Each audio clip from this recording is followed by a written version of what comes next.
We are so lucky to have Kellyanne Conway, who's over at Trump Tower right now. She's one of Donald Trump's closest advisors. Good morning to you, Kellyanne. Good morning. Good morning. Okay, so we know that we've been watching the golden elevator doors open and close, more people going up to the 26th floor for job interviews. What do you make, and so far what we've seen is a real all-star team. Everybody looks great. But what do you make of the criticism as we look at the cabinet picks so far that, you know what, he's got too many generals. He's just setting himself up for a coup, essentially, is what they're saying. What do you say to that criticism? I say that this is such a refreshing departure from rewarding donors or your personal friends with cabinet positions as you're forming your government. I mean, generals are serious people, Steve. They are folks who have proven themselves literally on the battlefield or figuratively with their distinguished service in the military or on behalf of our nation.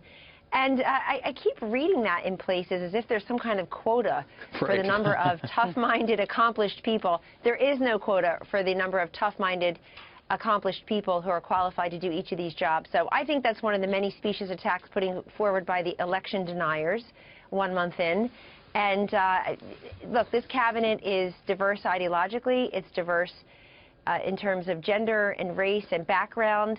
It's just incredible to have a job creator like Linda McMahon heading up the Small Business Administration, somebody who went from 13 employees to 800 and is just a really true, brilliant businesswoman and job creator.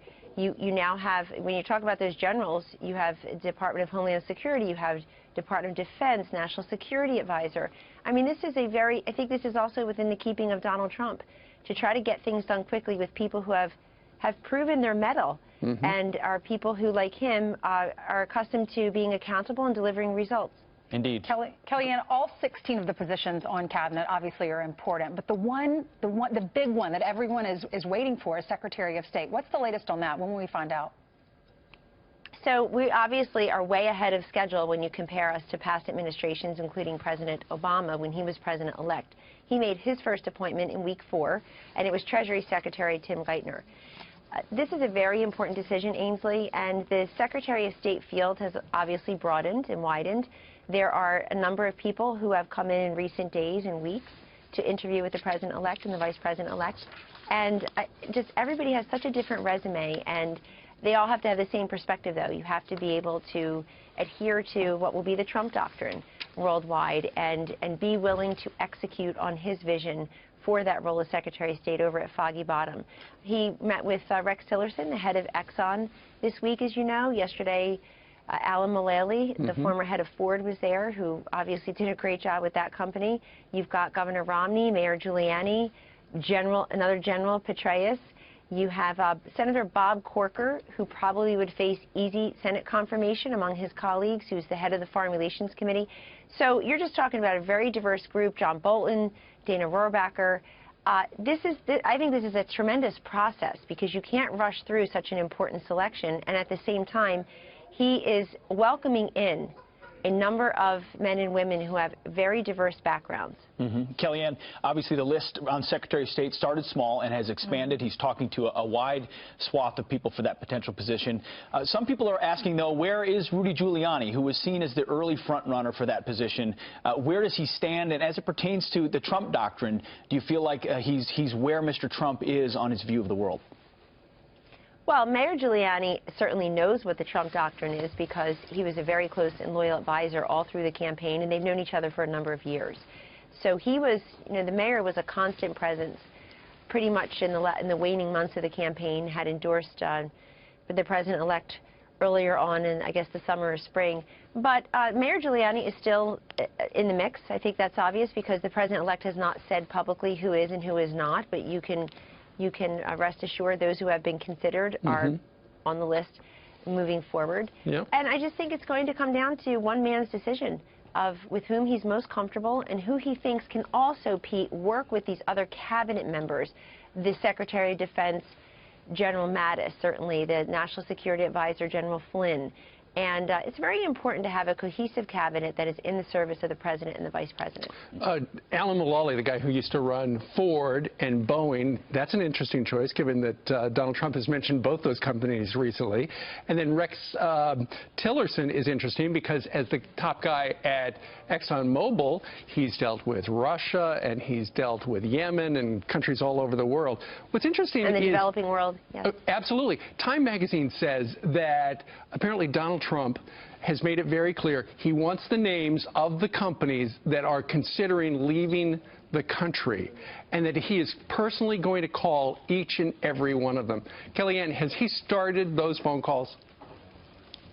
Those who work on his behalf are executing on that, making a list and checking it twice, and so it's in process. And anytime the president-elect makes a statement like that or expresses his viewpoint, of course, those of us who are there to serve him follow up on that almost immediately. And I think he's making a great point, only insofar as you saw what happened just last week in Indianapolis with the carrier deal.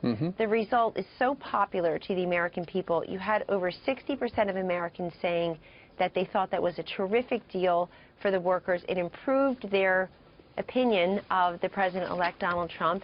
That included 40% of Democrats and 54% of self-identified independents and over 80% or so of Republicans.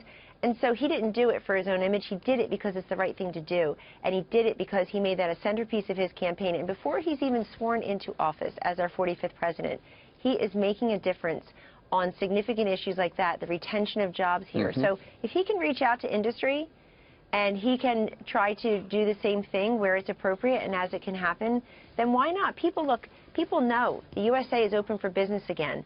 That if you create a more hospitable business climate for employers to feel like they can attract and retain talent here, that they can expand their operations here, that is, to him, it's job number one. And he's made that very clear. Well, Hillary Clinton has blamed fake news on her loss, and she says the fake news out there is a danger to the public, and she urges government action. We have a soundbite of her, and we'll get your reaction. Let me just mention briefly one threat in particular that should concern all Americans. It's now clear that so-called fake news can have real-world consequences. This isn't about politics or partisanship. Lives are at risk. Lives of ordinary people just trying to go about their days, to do their jobs. Kellyanne? It's just remarkable. If she's trying to make a nexus between those statements and her electoral loss, then I'm almost at a loss for words, maybe for the first time in a while, because the idea that they just can't grapple with the fact that I don't know what her message was to America, other than I'm not Donald Trump and you shouldn't vote for him. I don't know what her message was to the working class voters that we captured and the union households we carried in some places by 2 to 1. I don't know what her message was to America's women, where she only got 55 or 56% of the vote as the first female presidential nominee from a major party. The idea that, I mean, the most fake piece of news I heard all along, up until Election Day, and still hear from some people, is that Donald Trump couldn't win. How's that for fake news? Misleading news.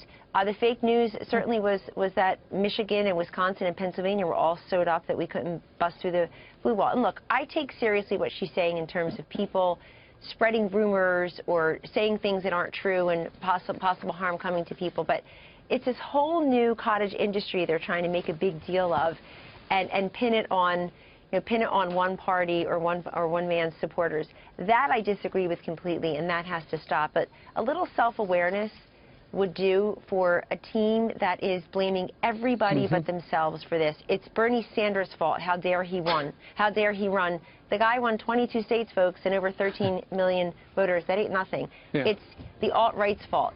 It's a long list. It's fake news' fault. It's Russian interference. It's Jim Comey, of course, the biggest scapegoat of all.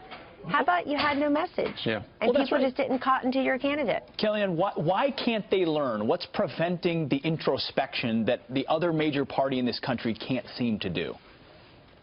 It's just amazing to me, Pete, because they missed a huge opportunity last week to put into place Tim Ryan as the minority leader in the House and to say to Nancy Pelosi, thanks for your service, but on your watch you've lost 6 over 60 House seats, in addition to the dozen or so of governors, Senate seats, certainly over 1,000 state legislative seats since she's been the minority leader and Speaker of the House, and since President Obama got there. Guys, 1,000 state legislative seats. I know. It's unbelievable how few chambers they control. Sure. But they won't learn the lessons. They haven't learned that they are out of touch with the workers of America, that they've become very extreme. The Democratic Party I grew up in no longer exists. The Democratic Party that Bill Clinton won under its banner is gone.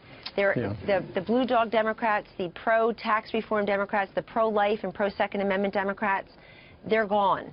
And you even see it in the approach to terrorism. She referred to them as our determined enemies instead of radical Islamic terrorists or just even terrorists at her convention. So there's no introspection, there's no reflection, and I couldn't be happier because I felt such relief last week. I was so worried the Democrats were going to learn a lesson from this election and actually install a guy who represents Youngstown, Ohio, Mahoning County, a county that went for over 60% to President Obama, and that Donald Trump and Hillary Clinton were separated by 2 or 3 points this time. There you go. Kellyanne, thank you very much for joining us. We know you got to go back to the tower and get to work. You're working the phones. I understand you're trying to get either Justin Timberlake or Bruno Mars to perform at the inauguration, right? Yes. You'll be the third to know. Okay.